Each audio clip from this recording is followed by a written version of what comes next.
নমস্কার, মিঠুন আর্য সৈনিক চ্যানেলে আপনাদেরকে আমার স্বাগত। ইতিমধ্যেই আপনারা আজকে ভিডিওটি কীরূপ হতে চলেছে আপনারা বুঝতে পেরেছেন। তবুও আমি আরেকবার বলছি, কানাই হালদার নামক একজন আমার ভিউয়ার্স দর্শক, তিনি সে দাদাভাই আমাকে জিজ্ঞাসা করেছেন যে দাদা, বৈষ্ণব মত অনুসারে একাদশী সঠিক নাকি স্মার্ত মত অনুসারে একাদশী সঠিক? উনি এটাই বলতে চেয়েছেন যে অনেকের মত প্রকাশ করছেন, তাহলে আসলে কোনটা সঠিক আপনি শাস্ত্র থেকে সত্যটা তুলে ধরার চেষ্টা করুন। দাদাভাই, আপনাকে আমার নমস্কার এবং প্রণাম। সমস্ত ভিউয়ার্সের উদ্দেশ্যে আমি একটি কথা ঘোষণা করছি যে এই চ্যানেল, এই মিঠুন আর্য সৈনিক চ্যানেল, আপনারা সত্যই একটা সঠিক চ্যানেল সাবস্ক্রাইব করে রেখেছেন। কেন? এই চ্যানেলে আমি এমন একটি সত্য কথা আজকে তুলে ধরব যে একদিকে যেমন শাস্ত্র থাকবে, অপরদিকে বিজ্ঞান থাকবে। এই শাস্ত্র এবং বিজ্ঞান এই দুইয়ের সমন্বয়ের ভিত্তি করে আজকের এই ভিডিওটি আমি আপনাদের সামনে উপস্থিত করছি। আপনারা এই ভিডিওটি প্রথম থেকে শেষ পর্যন্ত দেখতে থাকুন। প্রথম প্রশ্ন হলো যে একাদশী যদি আমি অন্য কোনো রেফারেন্স দিই তাহলে হবে না। আজকে আমাদের হিন্দু তথা সনাতন ধর্মের মধ্যে যে বইটি সব থেকে অথেন্টিক বলে মনে করি সেটি হলো শ্রীমদ্ ভগবত গীতা। তো সেই গীতা থেকে আমি প্রমাণ দেবো, সেটা আবার যাত্রার গীতা না, সেটা হলো ইস্কনের গীতা। এবং যারা বেশি করে একাদশী প্রচার করেন তাদের ইস্কন গীতা থেকেই আমি প্রমাণ দেবো। ওকে, তা সেটি অভয় জনগোবিন্দ ছবি দেখে বুঝতে পারছেন আপনারা। এছাড়াও আজকের এই ভিডিওটি আপনারা প্রথম থেকে দেখুন এই কারণ আপনারা সত্য এবং মিথ্যা জানতে পারবেন। অধ্যায় নম্বর 6, শ্লোক নম্বর 16, দেখুন কি লেখা রয়েছে। স্ক্রিনে দিচ্ছি, দেখুন।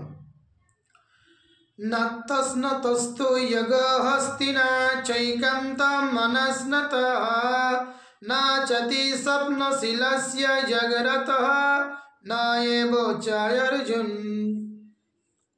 অনুবাদ: অধিক ভোজনকারী নিত্যন্ত অনাহারী, অধিক নিদ্রা প্রিয় ও নিদ্রা শূন্য ব্যক্তির যোগী হওয়া সম্ভব নয়। কি বললেন?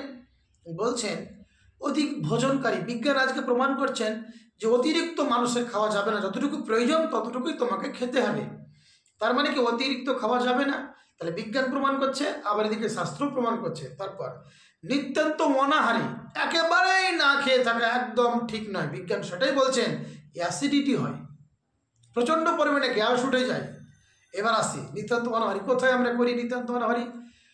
বৈশাখ মাস গেল, জ্যৈষ্ঠ মাস গেল, পাণ্ডবা নির্জলা একাদশী বা ভীমসেনা একাদশী, যে একাদশী নামে আমরা চিনি বা আমরা এক সময় করেছিলাম, বা জন্মাষ্টমী ব্রত একদম নির্জলা। এবার আপনি বলবেন ফল খেয়ে থাকা হয়, কিন্তু বৈষ্ণব বাবাজিগণ বলে কি যে যদি আপনি না খেয়ে থাকেন তাহলে আপনার বেশি পুণ্য হবে। বলে না? যদি আপনি না পারেন তাহলে আপনি ফল জল খেয়ে থাকবেন। বলে না? বলে তো। কিন্তু এখানে কি বললেন? নিতান্ত অনাহারী একটাও করা যাবে না। তারপর কি বলছে? অধিক নিদ্রা প্রিয়, যারা একদম অলস, ঘুমাতে ভালোবাসে, শরীরের জন্য একটা সময় রয়েছে 6 থেকে 8 ঘন্টা ঘুমানোর জন্য। তারপর কি বলছে? ও নিদ্রা শূন্য ব্যক্তির, যারা নিদ্রা দেয় না, এই যে মানে রাত্রির পর রাত, প্রহরের পর প্রহর কীর্তন হচ্ছে, এতে কি হয়? শরীর নষ্ট হয়। শরীর মানে হলো আমার জীবনের রথ, এই রথটাকে নষ্ট করার অধিকার আমার নেই। কিন্তু কি বলছে? ব্যক্তির যোগী হওয়া সম্ভব নয়। আমি আরও পরিমিত কথা বলছি, একটু শুনুন। 17 নম্বর শ্লোক 6 নম্বর অধ্যায়েরই। যাই হোক, ভিডিওটি বিস্তার লাভ করছে তাই আমি শুধু অনুবাদটা বলছি, আপনারা দেখে নেন।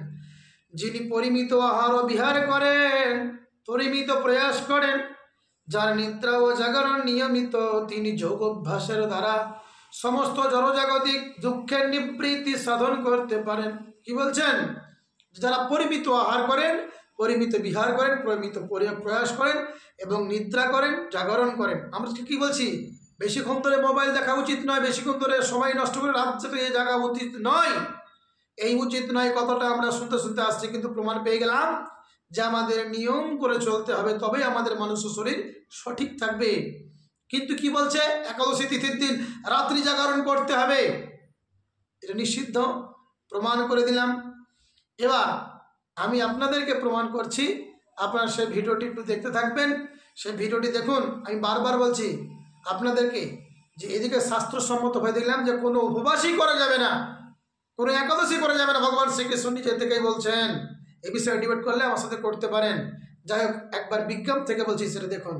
কিছুদিন আগে একটা মহিলার গল ব্লাডার থেকে প্রচুর পরিমাণে পাথর পাওয়া গেছে, এবং এটা তার কেন হয়েছে জানেন? প্রচণ্ড পরিমাণে উপবাস করার জন্য।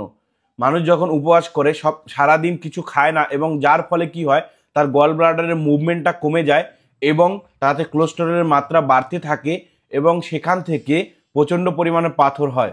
এবং আপনার গল ব্লাডার যদি একবার পাথর হয়ে যায়, সেটা অপারেশনের মাধ্যম ছাড়া কোনোভাবে সারানো সম্ভব নয়।